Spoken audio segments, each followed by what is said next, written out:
Tamil cinema நேயர்களுக்கு என்னுடைய அன்பு வணக்கம். வெல்கம் டு எம்டி திரை. இந்த ஷோவில் நம்ம என்ன பார்க்க போகிறோம் அப்படின்னா, த பியானோ லெசன் அப்படிங்கிற இங்கிலீஷ் திரைப்படத்தினுடைய ரிவ்யூ தான் நம்ம பார்க்க போகிறோம்.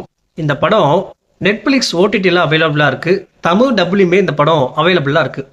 இந்த படத்தினுடைய ஒன்லைன் ஸ்டோரி என்ன அப்படின்னா, ஒரு மர்மமான பியானோ பற்றிய கதை தான் இந்த படத்தினுடைய ஒன்லைன் ஸ்டோரி. இந்த படத்தினுடைய ஆரம்பத்திலேயே அந்த பியானோவை ஒரு மர்மமான கும்பல் கடத்திடுறாங்க. அதற்கு பிறகு பார்த்தீங்கன்னா ஒரு ஃபயர் ஆக்சிடென்ட் மாதிரி நடக்குது. அப்படியே ப்ரெசண்ட்டுக்கு வந்தீங்க அப்படின்னா, ஒரு பாய் அப்படிங்கிற ஒரு நபர் தன்னுடைய அக்கா மற்றும் அப்பாவை சந்திக்கிறதுக்காக ரொம்ப தொலைவு ட்ராவல் பண்ணி தன்னுடைய சொந்த வீட்டுக்கு வருவான்.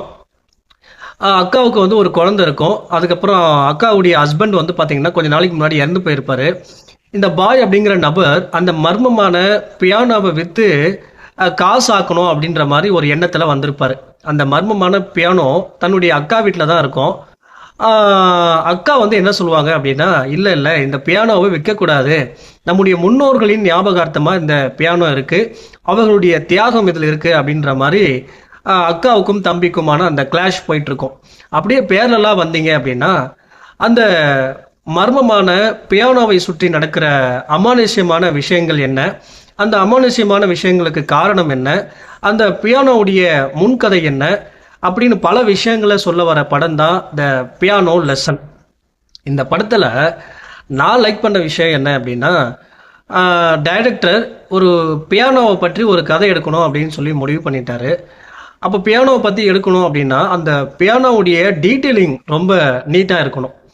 டைரக்டர் மால்கம் வாஷிங்டன் அதில் தெளிவாக இருந்திருக்காரு அப்படின்னு தான் நான் நினைக்கிறேன். ஒரு பியானோ எப்படி உருவாச்சு, அதில் இருக்கிற பிரச்சனைகள் என்னென்ன, அதுக்கப்புறம் அந்த பியானோ யார் யார் கையிலலாம் கை மாறிச்சு, அதில் இருக்கிற மர்மம் என்ன, அதில் இருக்கிற அமானுஷ்யங்கள் என்ன அப்படின்றத ரொம்ப தெளிவாக நீட்டாக கதையை நரேட் பண்ணி ரசிகர்கள் ரசிக்கிற மாதிரி எடுத்திருக்காரு அப்படின்னு தான் சொல்லணும். அதே போல் முன்னாடி ஒரு காலகட்டத்தில் இந்த பொருட்களுக்கு பதிலாக ஆட்களை கைமாற்ற விஷயங்களையும் இந்த படத்தில் நீட்டாக காட்டியிருப்பாங்க. கருப்பின மக்கள் சந்திக்கின்ற பிரச்சனைகள் என்னென்ன அப்படிங்கிறதையும் இந்த படத்தில் நீட்டாக காட்டியிருப்பாங்க. குறிப்பாக அந்த பியானோவை சுற்றி நடக்கிற அந்த ஆரர் விஷயங்கள் இருக்கு இல்லையா, அதை பார்த்தீங்கன்னா ஒரு வித்தியாசமான முறையில் இதில் காட்டியிருப்பாங்க. இந்த படம் விஷுவலாகவும் பார்த்தீங்கன்னா ரசிக்கிற மாதிரி இருக்குது. ஓவராலாக பார்த்தீங்கன்னா ஒரு டீசெண்டான ஒரு ஹாரர் த்ரில்லர் படம் அப்படின்னு சொல்லலாம். இந்த படத்துக்கு நான் கொடுக்குற ரேட்டிங் 5க்கு 3. அடுத்த விமர்சனத்தில் சந்திக்கலாம். நன்றி, வணக்கம்.